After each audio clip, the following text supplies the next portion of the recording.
ஸ்ரீ குருப்பியோ நமக. இன்று தேய்பிரை அஷ்டமி. பைரவரை வழிபடும் முறைகள் பற்றி பார்க்கலாம். இன்று தேய்பிரை அஷ்டமி. பணக்கஷ்டம் மனக்கஷ்டம் நீங்க பைரவரை இப்படி வழிபடலாம். சிவபெருமானுடைய 64 வடிவங்களில் ஒருவராக விளங்கும் பைரவர் படைத்தல், காத்தல், அழித்தல், மறைத்தல், அருளல் ஆகிய 5 வேலைகளையும் செய்கிறார். எனவே இவருக்கு 5 தீபங்கள் வைத்து விளக்கேற்றி வழிபடும் போது காலத்தால் தீர்க்க முடியாத எத்தகைய பிரச்சனையையும் அவர் தீர்த்து வைப்பார் என்பது நம்பிக்கை. அவரை தேய்பிரை அஷ்டமியில் வழிபாடு செய்வது எப்படி என்பதை பற்றி பார்க்கலாம். பைரவர் வழிபாடு. ஒவ்வொரு மாதமும் வரும் வளர்பிறை மற்றும் தேய்பிரை அஷ்டமி திதியில் பைரவ வழிபாடு செய்வது நல்லது. அதிலும் தேய்பிரை அஷ்டமி கால பைரவருக்கு உகந்த நாளாகும். பைரவர் என்றாலே பயத்தை நீக்குபவர், அடியார்களின் பாவத்தை நீக்குபவர் என்று பொருள். பைரவர் சிவபெருமானின் உக்கிரமான வடிவமாக கருதப்படுகிறார். பௌர்ணமிக்கு பிறகு வரும் தேய்பிரை அஷ்டமியில் பைரவரை வழிபட்டால் அவருடைய அருளை முழுமையாக பெறலாம். கோவிலுக்கு சென்று பைரவரை தரிசிக்க முடியாவிட்டாலும் வீட்டிலிருந்தே பைரவரை வழிபடலாம். பைரவரை வணங்கும் முறை. நவக்கிரக தோஷங்கள் நீங்க சதுர்கால பைரவருக்கு செவ்வரளி பூவால் 9 வாரங்கள் சகஸ்ரநாம அர்ச்சனை செய்ய வேண்டும்.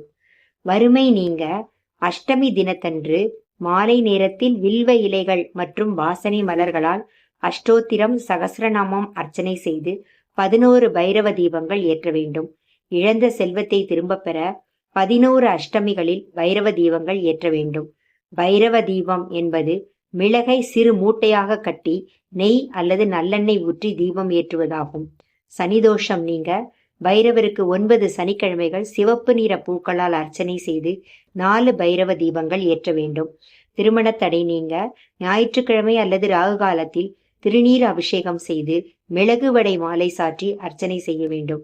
வீட்டில் செல்வம் செழிக்க சதுர்கால பைரவருக்கு ஸ்வர்ண புஷ்பம் அல்லது 108 காசுகளால் அர்ச்சிக்க வேண்டும். அந்த காசுகளை வீட்டில் பணப்பெட்டியில் வைக்க செல்வம் செழிக்கும். பகை பயம் நீங்க 9 அஷ்டமிகளில் பைரவருக்கு அர்ச்சனை செய்து வசதிக்கேற்ப நைவேதனங்கள் செய்ய வேண்டும். இப்படி செய்தால் வியாபார நஷ்டம் விலகி லாபம் உண்டாகும். ஸ்ரீ பைரவரை வணங்குவதால் வறுமை நீங்கி வியாபார முன்னேற்றம் மற்றும் தனலாபம் உண்டாகும். பைரவருக்கு மிளகு கலந்த அன்னம் மற்றும் வடை நைவேத்தியமாக படைக்கலாம்.